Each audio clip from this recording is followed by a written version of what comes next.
లలిత jewellers వారి double ధమాకా offer. అన్ని బంగారు నగలపై తరుగులో 1% తగ్గింపు. పాత బంగారు నగల ఎక్స్చేంజ్ పై గ్రాముకు 150 రూపాయలు అదనంగా పొందండి. నమస్కారం, మీరు చూస్తుంది ఐ డ్రీమ్. నేను మీ కీర్తి. శ్రావణ మాసం, మాసమంతా ప్రత్యేకత, ప్రతిరోజుకి ఓ ప్రత్యేకత ఉంది. ఏంటా ప్రత్యేకత?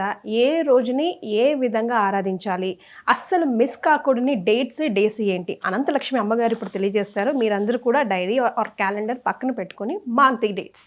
నమస్తే అమ్మా. నమస్తే తల్లి.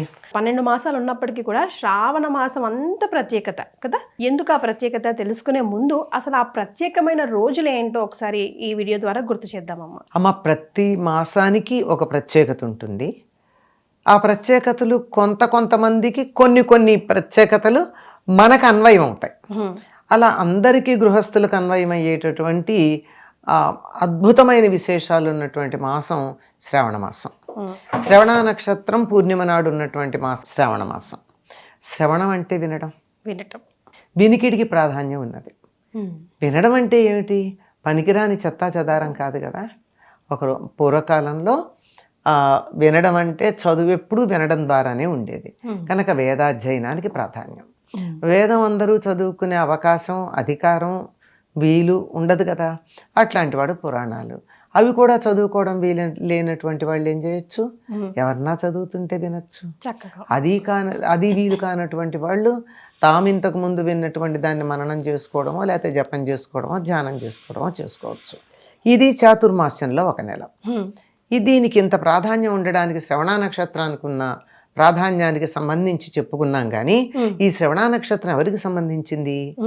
వెంకటేశ్వర స్వామికి సంబంధించింది. ఆయన జన్మ నక్షత్రం అది. శ్రవణ నక్షత్రానికి అధిపతి శని కనుక శని విజృంభించే కాలంలో వెంకటేశ్వర స్వామిని ప్రార్థించుకున్నట్టయితే శని యొక్క ప్రాబల్యం మన మీద ఉండదు అని చెప్తారు. అందుకని శ్రావణ మాసంలో ప్రతి శనివారం వెంకటేశ్వర స్వామిని పూజిస్తారు. ప్రత్యేకంగా అదొక వ్రతంగా కూడా పాటించే వాళ్ళు మనకు కనపడుతూ ఉంటారు. శ్రావణ మాసం ఈ సంవత్సరం ప్రారంభమయ్యేటటువంటిది ఆగస్టు 13వ తారీఖు గురువారంతో ప్రారంభమవుతోంది. తర్వాత వెంటనే వచ్చేటటువంటి తరువాత రోజు శుక్రవారం అవుతుంది. ఆ తర్వాత శనివారాల గురించి చెప్పుకుంటున్నాం కనుక 15వ తారీఖు శనివారం, 22వ తారీఖు, ఆ తర్వాత 29వ తారీఖు, ఆ తర్వాత 5వ తారీఖుతో ఈ 4 వారాలు శనివారాలు. అంటే వెంకటేశ్వర స్వామిని పూజించుకుంటారు. సాయంత్రం ఇంటికి ఎవరైనా వస్తే వాడికి తాంబూలాలు ఇచ్చి వెంకటేశ్వర స్వామి పక్షాన వచ్చిన ముత్తైదులుగా భావించి, అంటే ఆడవాళ్ళు అయితే ముత్తైదులు, మగవాళ్ళకైనా సరే తాంబూలం ఇచ్చేటటువంటి పద్ధతి ఉంది. అదేవిధంగా శ్రావణ మాసంలో చాలా ప్రధానమైంది. శ్రావణ మాసం అనగానే అందరికీ గుర్తొచ్చేటటువంటి తర్వాత సోమవారాలు దేనికి అంటే శివుడికి సంబంధించినవి. పైగా సోమ అన్నప్పుడు ఉమా పార్వతీదేవి కూడా ఉంది అందులో. కనుక ఈ సోమవారాల నాడు శివుణ్ణి అర్చించి శివాలయాలకు వెళ్ళడం, ఆయనకి అభిషేకాలు చేయడం, పూజలు చేయడం, ఆనాడు ఉపవాసాలు ఉండడం లాంటివి చేస్తారు చాలామంది శివభక్తులైనటువంటి వారు. ఈ సంవత్సరం శ్రావణ మాసంలో సోమవారాలు 17వ తారీఖు, 24వ తారీఖు, 31వ తారీఖు, ఆ పైన 7వ తారీఖు సెప్టెంబర్ 7వ తారీఖు శ్రావణ సోమవారాలు ఉన్నాయి. వీటన్నింటికన్నా ఎక్కువ మందికి శ్రావణ మాసం అనగానే మనసులోకి వచ్చేది ఏమిటి అంటే మంగళవారాలు, శ్రవణ మంగళవారాలు నోము. కానీ ఈ శ్రవణ మంగళవారాల నోము అందరూ నోచుకోరు. పెళ్ళైనటువంటి కొత్తల్లో 5 సంవత్సరాలు నోచుకుంటారు. 5 సంవత్సరాలు పూర్తయిన తర్వాత మంగళవారం నోము పూర్తయిపోతూ ఉద్యాపన చేసుకుంటారు. కానీ దీని ఆర్భాటం ఎంత ఉంటుందంటే ఎక్కడ చూసినా పట్టు చీరలు, రెపరెపలు, చామంతి పూలు, కాళ్ళకి పసుపులు, ముఖాన బొట్లు ఇవన్నీ కనపడి శ్రావణ మాసం వచ్చేసిందా అని అనిపిస్తూ ఉంటుంది. అంతగా ఉంటాయి ఈ శ్రావణ మంగళవారాలు. ఈ సంవత్సరం మనకి 18వ తారీఖు, 25వ తారీఖు, ఇవి 2 ఆగస్టు నెలకి సంబంధించింది. ఇంకా సెప్టెంబర్లో 1, 8 తారీఖుల్లో ఈ 4 సోమవారాలు వస్తాయి. మంగళవారాలు వస్తాయి. 4 మంగళవారాలు వస్తాయి. 2 ఆగస్టులో, 2 సెప్టెంబర్లో. అమ్మ, ఇప్పుడు మంగళవారం మంగళ గౌరీ వ్రతం అందుకోలేని వాళ్ళు ఆ సంవత్సరం ఏ కారణం చేత కొత్తగా పెళ్ళైన అమ్మాయి నెక్స్ట్ ఇయర్ కంటిన్యూ చేయొచ్చా లేకపోతే సాధారణంగా 2వ సంవత్సరం మొదలు పెట్టరమ్మా, 3వ సంవత్సరం మొదలు పెడతారు. ఓహో ఏ కారణంగానా మొదటి సంవత్సరం కుదరకపోతే 3వ సంవత్సరం మొదలు పెడతారు, ఓకే మొదలు పెట్టుకోవచ్చు.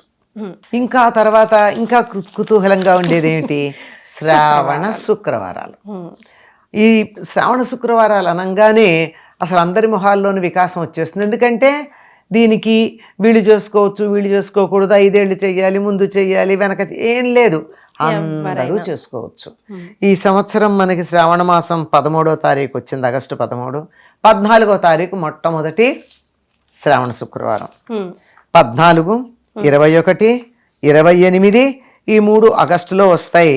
సెప్టెంబర్లోకి వచ్చేటప్పటికి 4వ తారీఖు శ్రావణ శుక్రవారం, పైగా ఆ రోజు కృష్ణాష్టమి కూడా అయిన తర్వాత 11వ తారీఖు కూడా ఉదయం పూట శ్రావణ మాసం ఉంది, తర్వాత అమావాస్య ఉంది కనుక ఆ రోజు కూడా చేసుకోవచ్చు. అంటే 5 వచ్చాయి అని మనం లెక్క చెప్పుకోవచ్చు. 11వ తారీఖు అమావాస్య, అమావాస్య కూడా శ్రావణ మాసానికి సంబంధించిందే గనక 5 శుక్రవారాలు ఉన్నాయి ఈ ఏడాది, చేసుకోవచ్చు. కానీ 5వ శుక్రవారం అమావాస్య ఉన్నప్పుడు చేసుకోరు కదమ్మా అలా ఏం లేదు. అమావాస్య ఉన్నప్పుడు లక్ష్మీ పూజ చేయకూడదని ఎవరు చెప్పారు? అమావాస్య ప్రధానంగా చేసుకుంటారుగా లక్ష్మీ పూజ. కానీ ఎక్కువగా ప్రధానంగా వరలక్ష్మి వ్రతం చేసుకునేది ఏమిటంటే పూర్ణిమకి ముందు ఉండేటటువంటి శుక్రవారం.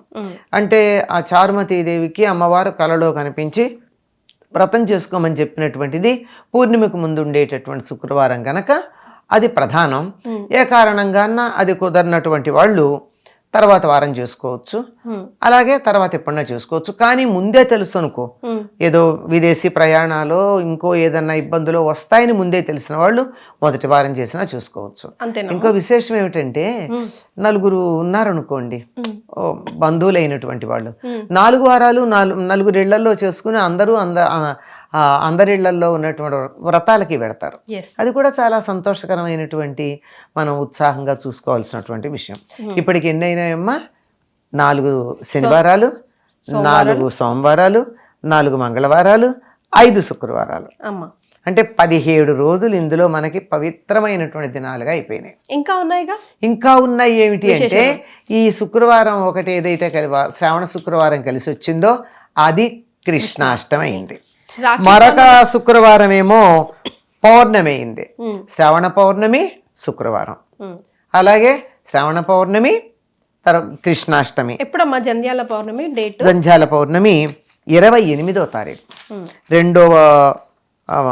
3వ శుక్రవారం అయింది. ఎవరైతే 21వ తేదీన అంటే పౌర్ణమికి ముందు వచ్చే శుక్రవారం చేసుకోరో వాళ్ళు 28వ తారీఖు చేసుకోవచ్చు. పౌర్ణమితో కలిసి శుక్రవారం కనుక మరింత విశిష్టంగా చేసుకోవచ్చు. కానీ ఆ రోజు కొంచెం ఇబ్బందిగా ఉంటుంది ఇళ్లలో, అంటే జంజాలు మార్చుకునే వాళ్ళు ఉంటారు. అంతకు ముందే పిల్లలకి ఒడుగయ్యి కనుక ఉన్నట్టయితే ఉపాకర్మలు లాంటివి ఉంటాయి. ఇవేవి కాకపోతే రాఖీ కట్టుకోవడానికి అటు ఇటు తిరగడాలు ఉంటాయి. లేదు మేము త్వరగా చేసుకుని పెడతాము అంటే అప్పుడు చేసుకోవచ్చు. లేనట్టయితే మా పూర్ణిమకు ముందు వచ్చే శుక్రవారము అని ఆవిడ చెప్పింది కనుక 21వ తారీఖు శ్రేష్టంగా వరలక్ష్మి వ్రతం చేసుకోవడానికి అనుకూలమైనటువంటి కాలం. ఇంకా తర్వాత ప్రధానంగా ఉండేది వచ్చేసింది శ్రావణ మాసం అంటే మనసులో అందరికీ ఆనందం కలిగేది కృష్ణాష్టమి వస్తోందని. ఆ రోజు కృష్ణుడు పుట్టినటువంటి రోజు. యావత్ భారతదేశం చాలా విశేషంగా చేసుకునేటటువంటి పండగ కృష్ణాష్టమి. కొన్ని ప్రాంతాల్లో, ముఖ్యంగా తెలంగాణ ప్రాంతాలు, కొన్ని ఉత్తర భారతదేశ ప్రాంతాల్లోనూ శ్రావణ శుద్ధ పంచమిని నాగుల పంచమిగా చేసి నాగారాధన చేసే సంప్రదాయం ఉంది. డేట్ ఎప్పుడు? నాగుల పంచమి 17వ తారీఖు సోమవారం, ఆగస్టు 17 సోమవారం వచ్చింది.